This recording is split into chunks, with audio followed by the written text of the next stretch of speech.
दोपहर के 11 बजने को है। नमस्कार, आपके साथ मैं नंदिता कुडेशिया हूं और इस वक्त की बड़ी खबर आपको बता दें। कश्मीर हिंसा के पीछे आतंकी संगठन लश्कर का हाथ है और ये कबूलनामा खुद हाफिज सईद ने किया है।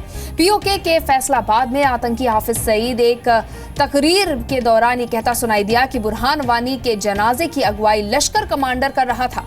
हाफिज ने खुद माना कि कश्मीर में लश्कर का अमीर सक्रिय है। और फैसलाबाद के भाइयों, आपको मालूम है, अगर आप उस जनाजे की तस्वीर देखें तो एक नौजवान है जिसको कश्मीरियों ने अपने कंधों पर उठाया हुआ है और वो जनाजे के इस जुलूस की क़यादत कर रहा है। कौन है वो? कुछ जानते आप कौन है वो जिसको कश्मीरियों ने अपने कंधों पर उठाया हुआ है और वो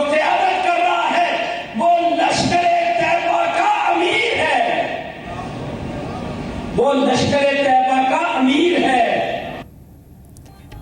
तो आपने देखा लश्कर का हाथ है इस वक्त जो कश्मीर में उठापटक हो रही है उसके पीछे। और इस वक्त मनीष शुक्ला हमारे सहयोगी हमारे साथ मौजूद हैं। मनीष, खुद अपनी पोल खोल दी है यहाँ पर हाफिज सईद ने।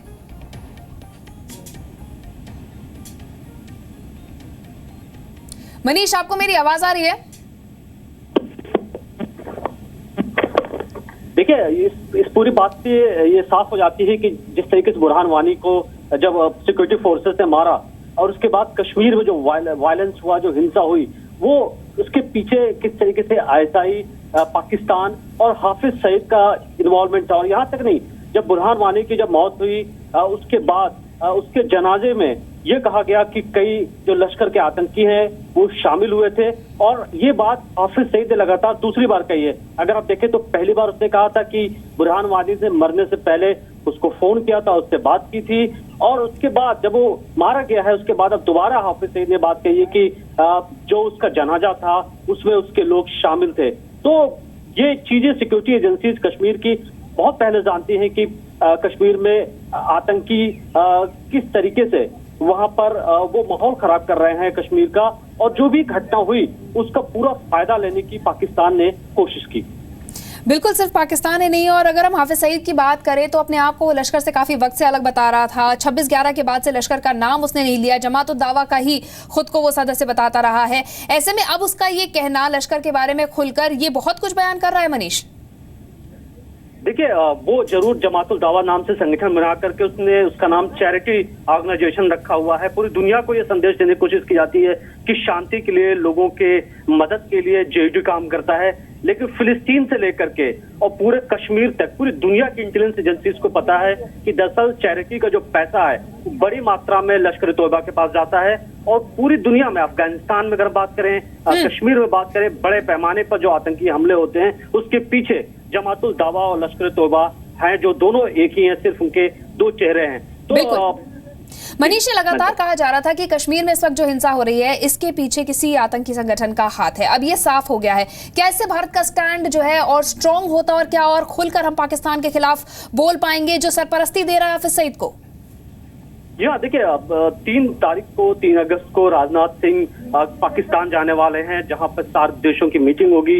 ये उम्मीद की जा रही है कि भारत वहां पर सार्क देशों के सामने जिस तरीके से आतंकवाद कश्मीर में पाकिस्तान की तरफ से स्टेट स्पॉन्सर्ड जो टेररिज्म है, इसमें सिर्फ हाफिज सईद की बात नहीं करते, सिर्फ लश्कर-ए-तोयबा की बात नहीं करते, इसमें पाकिस्तान आर्मी, आईएसआई, उनके रेंजर, अगर आप देखें जो भी आतंकी घुसपैठ कराए जा रहे हैं कश्मीर में, वो पाकिस्तानी जो उनकी सेना है पुश करती है। तो पूरी तरीके से डिस्टर्ब करने के लिए, चाहे मुंबई हमले कराए गए, कश्मीर में जो कुछ हो रहा है, ये पूरी दुनिया के सामने भारत पाकिस्तान को इस मुद्दे को लेकर के पहले भी आप देखें तो चीजों को रखा गया, दोबारा इसे रखे जाएंगे। शुक्रिया मनीष, तमाम जानकारी हमें देने के लिए। तो हाफिज सईद ने खुद पोल खोल दी है और ये साफ तौर पे कहा है कि कश्मीर में इस वक्त जो हिंसा हो रही है उसके पीछे लश्कर का हाथ है और लश्कर के लोग वहां पर काफी ज्यादा सक्रिय हैं। यहाँ आपको बता दें कि जो एक जिंदा आतंकी पकड़ा गया था भारतीय सेना द्वारा, उसके आईएसआई के होने के संकेत इस वक्त मिले हैं और भारत में आतंक प्रयोजित करने को लेकर केंद्रीय मंत्री जितेंद्र सिंह ने पाकिस्तान पर निशाना साधा है। जितेंद्र सिंह का कहना है कि अब तो जिंदा पकड़े गए आतंकवादी ने भी खुलासा किया है, खुलेआम कबूल किया है कि उन्हें आईएसआई ने भेजा है। प्रमाण पहले भी मिलते रहे, बार बार ये सबूत भी सामने आते रहे कि पाकिस्तान भारत की धरती पर आतंकवाद को बढ़ावा दे रहा है, प्रोत्साहित कर रहा है, विशेषकर जम्मू कश्मीर में। परंतु एक महत्वपूर्ण डेवलपमेंट वो ये है कि पहले जब भी कोई इस प्रकार का आतंकवादी पकड़ा जाता तो अक्सर इस्लामाबाद की सरकार और पाकिस्तान की सरकार ये तर्क सामने रखती कि नॉन स्टेट, तथाकथित नॉन स्टेट एक्टर है, इसका पाकिस्तान की सरकार से कुछ लेना देना नहीं। यद्यपि हम तब भी ये कहते और ये हमारा विश्वास रहता कि यदि वो नॉन स्टेट एक्टर भी है, जब तक वो पाकिस्तान की धरती से आया है तो जिम्मेवारी पाकिस्तान की सरकार की है। परंतु अब तो ये जो आतंकवादी पकड़े जा रहे हैं वो स्वयं इस बात को स्वीकार कर रहे हैं, कबूल रहे हैं कि उन्हें प्रोत्साहित करने वाली एजेंसी, संस्थाएं वो हैं जिनका सीधा सीधा संबंध पाकिस्तान की सरकार के साथ। अच्छा डॉक्टर साहब,